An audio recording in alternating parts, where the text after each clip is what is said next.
मीर नवाब मोनस ने एक मरसिया पढ़ा जिसका मतलब था फूला शफक से चरख पे जब लाला ज़ारे सुख। उन्होंने बड़ी मेहनत और काबी से 6 माह में ये मरसिया लिखा था। मीर अनीस को ये कहकर सुनाया कि अगर इसमें एक इस्लाह भी दे दें तो मरसिया आपका हुआ। मीर अनीस ने कहा मैं मरसिया ले लूँगा। उन्होंने कहा जी हाँ। इसे उसके बाद कहा अच्छा पढ़िए।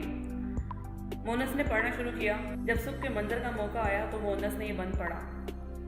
वो फूल ना शफक का वो मीनाए लाजवंत मखमल सिबो गया भगुरे सब्ज सूख सर। रखती थी देख कर कदम अपना हवाए सर ये खौफ था कि दामने गुल पर पड़े ना गर।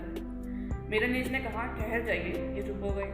फिर मीर अनीस ने सवाल किया कि इन चारों मिसरों में अगर कोई सुकम हो तो 3 घंटे का वक्त दिया जाता है, इसे खुद दुरुस्त कर लीजिए।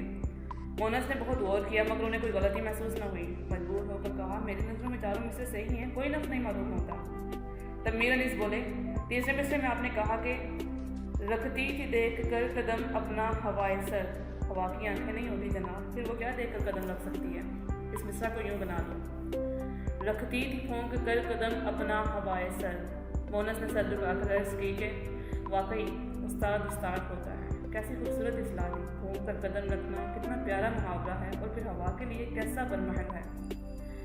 मीर मोनस को मरसिया देना पड़ा और अब ये मरसिया मीर अनीस की मरसियों में शामिल होता है।